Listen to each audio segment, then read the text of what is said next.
So that was kind of when I realized that I could live anywhere in the country, anywhere in the world, and continue to run the business I started in college. I can now run it remotely.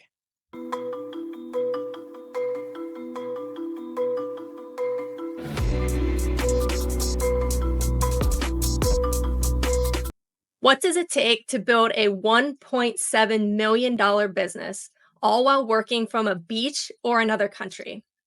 Today, we're diving into the world of remote entrepreneurship with someone who's done just that. Colin Rutherford is an author, social media personality, and expert on building a fully remote business. Thanks for joining us, Colin. Happy to be here. So, when did you first realize that a fully remote company was not only possible, but could also be incredibly successful? Quick background, I started my company while I was a junior in college. So basically, I was boots on the ground. I do summer storage for college students. So I was driving trucks, hauling boxes, climbing stairs. It was a grind. And then we grew, and when I graduated, I also went to a year of grad school as well. So when I graduated from undergrad and grad school, I was like, okay, we've got all these branches across the country now. It was 18 the year after I graduated. So I was like, okay, I can't be at 18 locations. So it pretty much just became remote at that point. So that was kind of when I realized that I could live anywhere in the country, anywhere in the world, and continue to run the business I started in college locally. I can now run it remotely. That's awesome. So, it happened pretty quickly. Yeah.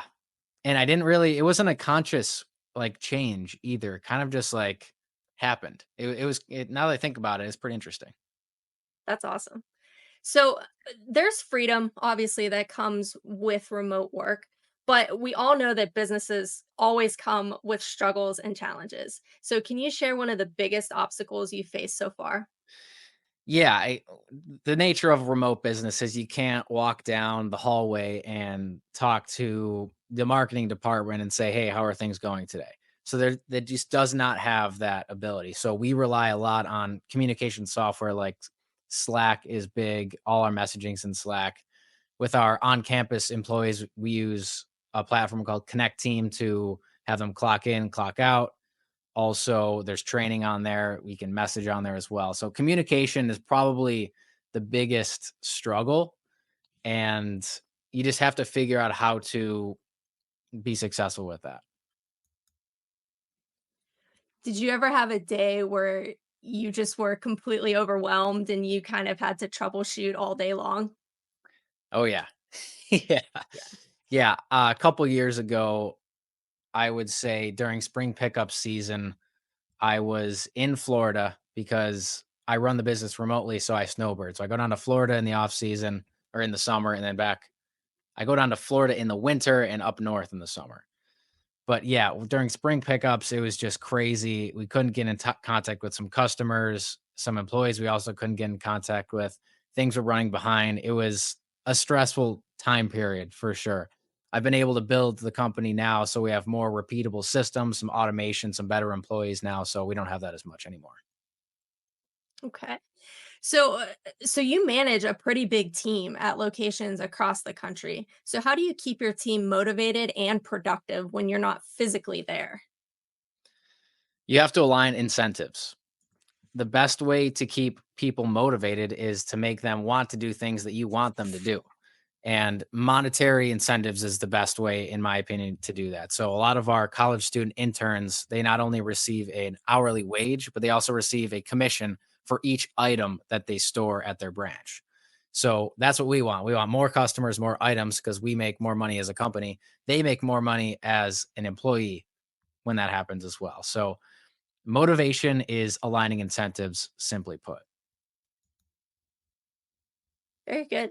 And I'm sure it's probably pretty difficult some days to motivate college students. Definitely.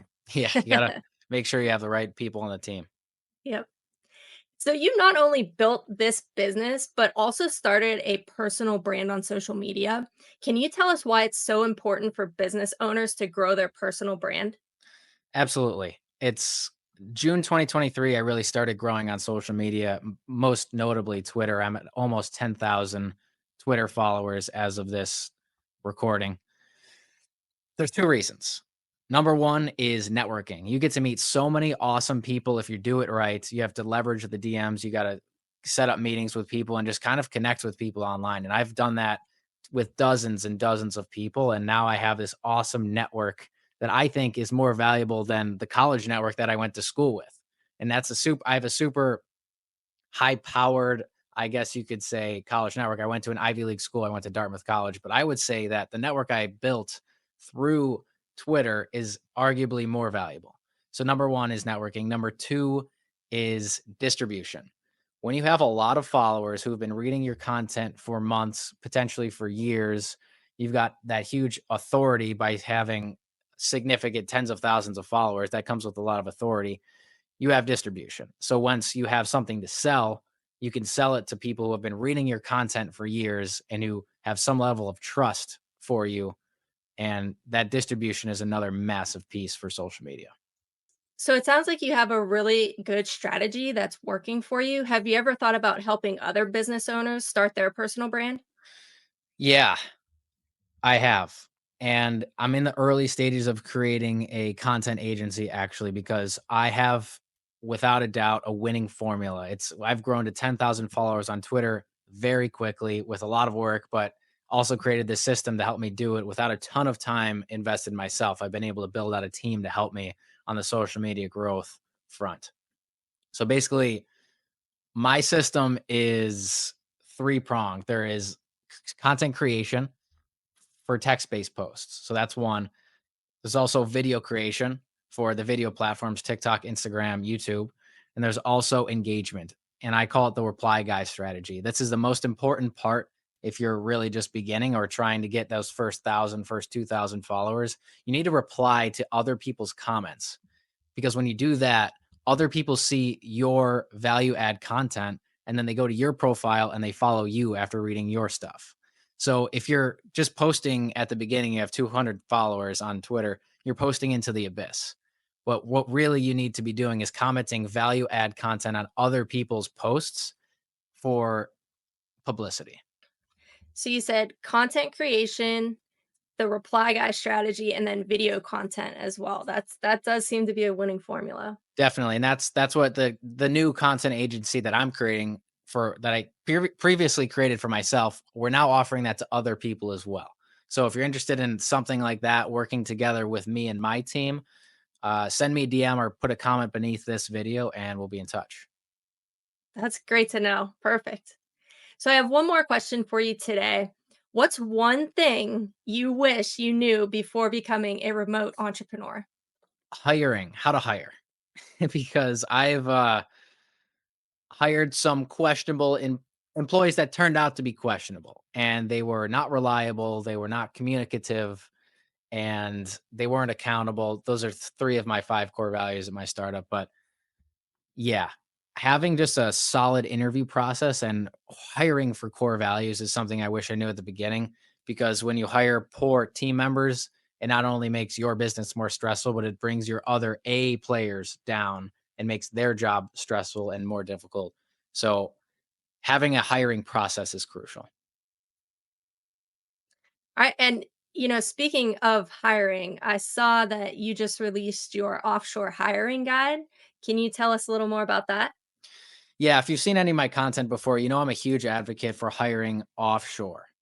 So basically, the offshore hiring guide is the system I've created for myself. This is what I use to hire offshore to make offshore hires for Greenbox Storage, which is my core business.